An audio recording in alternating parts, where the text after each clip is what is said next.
synesthesia, where like certain sounds link to certain colours. Alright, welcome back to the Bedtime Podcast, joined once again by Belle, Ellie and Dan. Today is week 3 of our podcast and we have yet another guest joining us, so please give it up for Elizabeth Garratt! So, why don't you first of all introduce yourself? So, hi, I'm Elizabeth Garratt and I live in Solihull and then obviously in Cheltenham to study, and I'm hoping to graduate, and yeah, I'm 22 years old. Aren't we all helping to Yeah. congratulate Yeah, Jesus. we really are. Fingers This crossed. is our last ditch effort to do it. Yeah. Yeah, everyone, fun fact, Ali can't cross her fingers, so we do it for her. Yeah, that's as good as it's gonna get for both hands. I used to be able to, I have no idea what happened. Okay, so, should we start off by just asking you to describe yourself as an artist? So my artwork has developed a lot since first year, and I look at my first year stuff now and think, what was I doing? But like my work now is very abstract, it's very music based, and if we're going to delve into exactly what abstract is for me as an artist, it would be abstract use of colour and form. So shapes and colours are representational to my mind's eye, but then in the outer world and reality they are abstracted because they're up to interpretation and you never know what's going on within the music scape. And because music is such a broad subject matter, I can tell people it's music, but it's still up to interpretation. It could be a hip-hop song, it could be a romance song, it could be an 80s song, it could be anything. So that's why I class them as music scapes and give that kind of definition umbrella, and then anything else in between can be up to interpretation. Lovely. And the songs that you use, tell us more about that. So I'm kind of going into a lot more of like love and romance songs lately, because I want to end university with one of the biggest things that has happened to me in the whole 3 years, and that is finding love not just in romance and relationships and friendships, but also in myself. And finding and coming to terms with that is such a powerful thing for me, and that's really influenced what artists I listen to, different genres. So yeah, I'm tapping into like the love and romance side of things. But before that I was doing all sorts. I was doing like my top tracks. I did like 80s, I did Michael Jackson, Thriller, I did Back to Black, Amy Winehouse. So the music can be so varied, and because I do class myself as having synesthesia, music is so lively for me, and there's a lot of colours and gestures and layers to be explored that I never fully realise the landscapes that I'm creating. So if I really hone in on one particular genre and what the most powerful emotion for me at the minute is, it would be love, and finding love in everyday life and translating that in a music form. And have you created pieces that translate that particular word yet, or are you aiming to do that? I'm aiming to do it. I'm still trying to refine kind of how I define myself a lot more, because I'm trying to read a lot more. Like I read The Music in Painting by, I think it's Peter Virgo.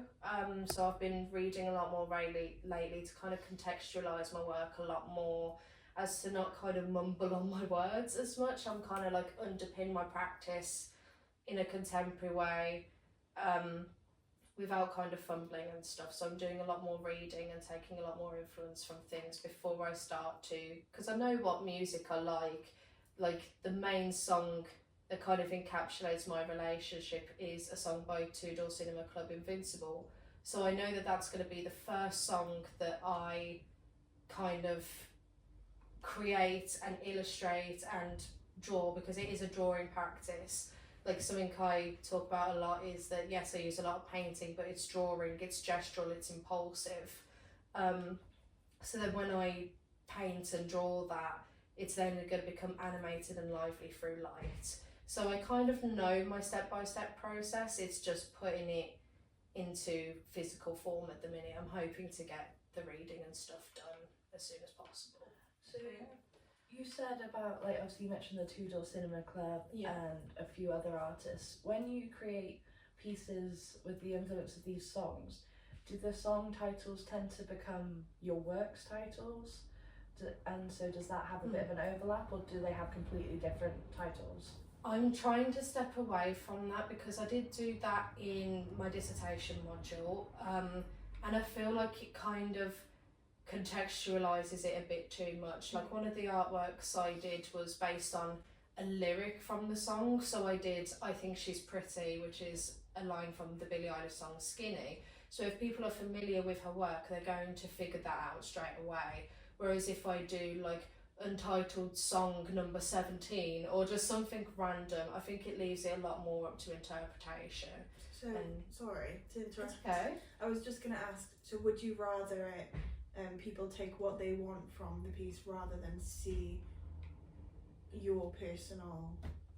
I think so, because I think love is such a broad spectrum and it means something to everyone in different times. Love can be between a mother and daughter, a father and son, you know, in relationships, it can be for pets. Like love can apply to anything.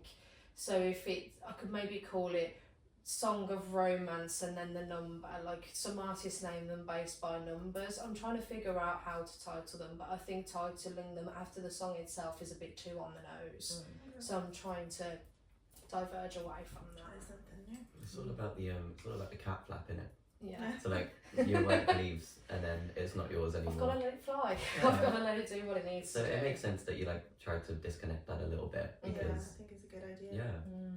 And then it's so interesting to hear about like your experiences with synesthesia and how you listen to music. I always wonder like if you were to go back and listen to the same song again and create another piece of art as you already have done with your past ones, would you think the result would be the same or different or similar, up to interpretation, whatever colours. happens? The colour palette always tends to stay the same because a lot of my colour theory, a lot of my colours are based on colour theory. So the typical feelings of like lust could be like hues of pinks and reds and that sort of stuff. So that's a bit more untapped from synesthesia. But then there are times where there are certain gestures when I close my eyes and I'm listening, and there's a certain line in the music scape and I'm like, that is like a vibrant purple or something, and I need to get that in. But then there are times where I listen to a song so many times that you realise little drum beats that weren't there before, and you become more familiar with music, that then becomes part of the landscape. And I realise this wasn't there before, I've got to add it in. So it does change the longer I listen to it. If I listen to a song once and then I base it off the memory of the encounter, it would be completely different to reliving the song for an hour and then communicating that. Like the music scape just keeps expanding. It grows from one little maybe colour idea, or say like to be like on the nose, but it's an example, like say like a heart shape, but then it just grows beyond that where there's swells or splatters, and like I get fascinated by how my mind pictures it every time, where I can just sit there with my eyes closed and then after 2 hours of working I just end up with something I say realised, but I don't think it ever will be fully realised, because I could listen to the same song in a year's time and go be back like, to it. and go back to it and be like, this purple, like listening to it now, maybe it's more of a violet, or maybe it's more of a like lilac and stuff, and like fine tuning those colours into specifics and really honing in on why my mind's eye pictures it the way it does. For our listeners who don't really know much about synesthesia, can you explain that a little bit more? So synesthesia is basically like a crossing in senses. So some people, for example, might view the letter A as the colour blue, or like if they smell salt, they might associate a certain colour with it. The specific synesthesia to do with music is chromesthesia, where like certain sounds link to certain colours. So if someone's playing piano, like historically there was I think they're called colour organs, where if you play A, for example, on the piano, it would come out as a certain colour and stuff like that. So there's a lot of historical contexts where like an F minor might be the colour yellow or something. Like it's different for all people with synesthesia, but the main premise of it is that certain senses and wirings in the brain are connected which typically wouldn't, and then that's why like seeing and hearing or smelling colour and that sort of stuff can be connected. It's really fascinating. Yeah, it really is. But Yeah. do you kind of, when you listen to a song, do you have to think, oh, you know, like what do I think this colour is, or does it just like come to you naturally? Sometimes it comes to me naturally, other times I have to I'll grab like my paint tubes off the wall and then I'll mix them on my palette until like as I'm listening to it, like sometimes I'll play the same 2 seconds on repeat until I'm like, say I know there's purple in there, but like you can mix blue with it to get a different kind of purple or add more red to it and stuff, so I'll just keep mixing and then I'll be like, that's the colour. So sometimes it's very prominent and there are other times where I have to be like, I've got to figure this out, like it's experimental and I've got to keep mixing until I get there. Do you really get sick of songs when you have to play the same 2 seconds over and over again? I never get sick of music because music for me is such a powerful tool and it's such an amazing way to express yourself as well. So like I'm in awe of people that can songwrite and create music themselves because it's so powerful and emotive, and it's a great way to show storytelling and even form connections. You see people in concerts who go to see their favourite artists and they form a bond when you don't even know the singer, you just know them for what's in the public eye and what's in their songwriting and stuff. So I never get sick and tired of it because once I grow that emotional attachment to music, I love it forever. I still listen to songs that were from like my childhood, whether they were Gwen Stefani or I think they're called the Ting Tings or something, like the Shut Up and Let Me Go and all those kind of ones. There's so many that I've grown attached to, and then they get a certain like kind of nostalgia or a flashback to a memory, which is nostalgia, but like it'll take me back to certain times of my life, but also the emotions associated to it. If I've had a bad day, I'll put like a depression playlist on and it'll lift my spirits or validate how sad I'm feeling in a way, or if I'm feeling like I've had a really nice day or like I'm really in love with my partner, I'll put like my love playlist on and stuff. So music is so powerful that I never get tired of it, ever. Go on. No, you go. I was just going to say, as our viewers know, if they've been watching every episode so far, these podcasts are leading up to our final degree show, which is exciting and scary in itself. But have you got any solid plans for what your final works might be looking like? I'm trying not to preempt anything. I'm trying to say as experimental as possible. I've got perspex in my bay, so I'm trying to work on perspex and experimenting how light can interact with that, and then how, like, whether it needs to stand vertically, whether it needs to be horizontal on the floor, whether it needs to be overhead, or there's even like sheets of really thin plastic that I got recently from Gloucestershire Resource Centre. So it's like rolling those out, seeing how plastic as a sheet performs differently to perspex. So like I'm trying to get away from having an idea in my head, because I always feel like then when I don't achieve that, I almost feel like I let myself down as an artist. So I'm just trying to go with the flow, be experimental, like just keep working on it, and then through trials and like failures and successes I can really refine that to a certain point, hopefully. And personally, I think you using like light now in your work, projecting light through your work and then seeing the shadows, that is so interesting, because we did a crit on it recently. And it just gives a completely new meaning to like the brush strokes in your work, and how despite the fact they're different colours in front of you, the shadows are the same. And I think that is just such a wonderful like new experience. And then like Ian said, like you've written the music and now the light shone through in the shadows is the song. Yeah, honestly, I need that engraved somewhere, and then with Ian Johnson there, like I need a plaque of it in my That bay. could be your first tattoo.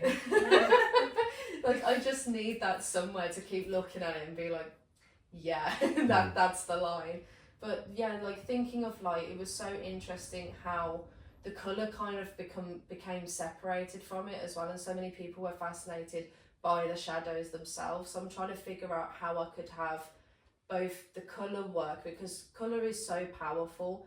I feel like it's meant to be expressive. It's a way of, I find it as a way of storytelling, because you become drawn to a certain colour. Like blues are often tranquil and calm, but they can also be sad, and greens can be sickly but also jealousy, and then purple can be a sign of royalty and richness, and there's just so much storytelling that can be done through colour. And then when that's taken away and all that's left is the form and the expressive, impulsive, gestural line work on the wall, like both of them have their own autonomy and they should exist in their own way, and it's finding a way to present them in unity while they also have their own kind of thing going on. I'm still trying to figure that out. It's a lot of trials and It's just trying part to of figure your work that in out. progress, isn't Yeah. it? Yeah. Well, obviously, we know now you use music as a tool for making. Would you say that there are any like visual artists that inspire your work at all, or that inform your practice, or? I'm always trying to find, like, every time I do like a new project, there's always a new artist that kind of crops up. So the main one for me, who also does synesthesia artwork, is an artist called Sarah Craning, and she's also on like social media and stuff, but she's made commissions for musicians themselves. Like she recently did one for one of the Jonas Brothers and recreated one of their songs and sold it on. So she does like vivid line work and brush strokes with little fan brushes, which are often one of the most unpopular paintbrushes in the set, but like you can see like all the little different lines and the colour work. So Sarah's a really good one for me, who's also got synesthesia as well. So she's like the main subject artist. Like there are ones that I associate with objecthood and then ones with subject. So she's the one I go to in terms of subject. In terms of like objecthood and materiality, I think I can't say his surname, but Peter Bogenhout. He was at Holterman Fine Art recently in London, and I got to see his work back in December. And the way that, because I think it was on like plexiglass or something, and it was just there freestanding propped against the wall, and all the like thick oils and all this sort of impasto style, and then even fabrics and found materials that were just sitting in the like the materials and the paints and stuff. And then when I looked to the side, because we're always told to look like above, below, from side to side, when I looked to the side, that's when I saw how like with these oils you kind of get these almost like mycelial cells and these kind of like little gaps in the oils, but then you can also see that on the wall and it becomes translated. So when I saw his work, that really made me think of using something transparent, because before I was trying digital work and it wasn't really working, but I liked working with layers, and then I realised the digitalisation of it is the light work. That's the kind of curatorial like digitalisation of the work. So rather than painting and drawing digitally, it's the light that digitally animates it. That's the kind of way that I'm thinking about it. So those are the two main artists for me that kind of contextualise everything. So does that mean that you are starting to move away from the digital work in your practice? Yeah. Yeah. Which you probably didn't think you'd ever say. I never thought I'd say that, because in second year I did a lot of photography work, and the subject matter is completely different to what I do now. I'm trying to keep, even though there is a piece of me which is the synesthesia experience, even though there's a piece of me in the work, it's still up to interpretation and it's not as literal and on the nose as my second year work. But yeah, moving away from digital, like the digital work wasn't as impulsive for me, because there's this thing with digital that it can be neat and it can be refined, and if you don't like a certain line you can just undo it with the tap of 2 fingers on Procreate, and that for me just took away from, because I view my artwork as kind of time based, like you're reacting to an encounter and then you're translating that in real time. so it becomes almost like a time capsule of music. And then when I compare that to if a song is 3 minutes long, I can be working on that same piece for 2 hours. So it kind of draws out that musical experience, and digital just wasn't doing that for me anymore. It was, oh, I don't like where that line is, I'll just erase it or delete the layer and stuff. Whereas every layer should be visible because it's a reaction to the music of that time, and that's what my body and my mind wanted to do. So it's valid, it has a presence there, and it should remain there, not deleted. So the digital has kind of gone away because it doesn't match the impulsivity that like a more traditional way of making does. I do want to know, I always get songs stuck in my head and I hate that feeling.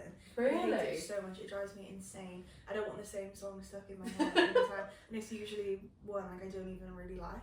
Do you not get that, or does it, because you've listened to it for that long, it just breaks all barriers? And oh god, if anything for me, songs getting stuck in my head makes me makes the song grow on me even more. Really? Weirdly, yeah, it's like to tap on current like mainstream pop culture stuff, like a song that's really been stuck in my head lately because of the Super Bowl is Not Like Us, Kendrick Lamar, and all that drama associated with Drake and all the rest of it, and it was stuck in my head where it was just such a power move where everyone was saying A minor in the stadium. And it's probably A minor. And it was just such a massive thing, and I'm like, God, I'm getting really annoyed. I was fuming because it was like record of the year and song of the year, and I was like, I don't see it. And then seeing that cultural impact, and like it keeps being on my feed and the song keeps replaying, and I'm like, annoyingly, this song is growing on me. Oh no. And then every time I would scroll, it would pop up, and I'm now learning the rap to it in my head where the lyrics are sticking, and I'm like, maybe I missed something, and then I keep scrolling, and now I'm just becoming attached to the song, and I'm like, imagine. Yeah. God's sake. The big final piece. But it's like, even like I grow attached to music that I'm not familiar with. Like my boyfriend listens to Bastille, and now I've grown attached to that where I listen to the music, and now I'm like, okay, I was clearly missing something, and then I get a song stuck in my head, and sometimes I'm just like, clearly that's the music that I need to visualise at the minute. Maybe that's what my calling is, and then maybe if I make the artwork in response to it, maybe it'll finally disappear. Maybe it'll leave my mind, but Not Like Us isn't a romance song, so we'll see what happens there. Maybe it'll I be think stuck you in... could make it that way. Who knows? You never know. But now I want to see it. Yeah. Honestly, Let's see what you would I think feel like of you Not Like might Us by have to do Kendrick it. Lamar. I think we might have to commission it for our house. Yeah. and I want to see that like anger Yeah. and resentment turn it into love. Yeah, like how are you gonna depict a crip walk? Like Oh my god. Honestly, who knows? But I'm open for commissions. Yeah. Yeah. We'll pull on that You hear that first? Elizabeth Garratt is open for commission. So if you like Kendrick Lamar, hit her up. But I feel like when you grow so passionate to something as well, you kind of retain that. And I was looking back over, like yesterday when I was in class with Belle, I was looking back over like my previous work from like foundation and college. And it's weird how some of the themes have stuck with me, Yeah, and some of the object and hoods, especially me seeing that, I'm like, oh my god. the he's windows doing and that the then. stained glass work. We were No like, way. wait a minute. Yeah. We were like, wait a minute. yeah. Hang on a minute. So like just seeing and then thinking about like there was the stained glass in Coventry Cathedral, like the one that got redone after the war and stuff, and seeing how light illuminates colours, and it's so weird how that sort of theme has stuck with me, but the subject matter has always changed. So whether it was mental health and well-being, or like I think I did about like nature or something at one point, as everyone does, but the themes of colour and light has always stuck with me in a weird way, and now it's finally translating into something that I'm passionate about and really want to stick with, and hopefully make a career out of.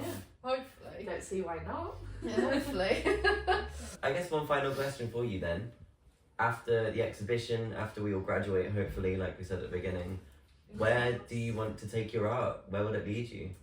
I really, really would like to work typically in the music industry. Mhm. Like, I really want to keep visualizing music as a, whether it's like commissions and freelance and then I have another job on the side or anything like that. I just want to keep that kind of love for music alive and keep that going. So whether that's album design commissions or doing posters and graphic design, which like I am tapping into the graphic design a lot more, because I do feel like with music there's a lot of posters and social media content that comes with album design that you have to be kind of clued up, and like you kind of have to have the skills in it.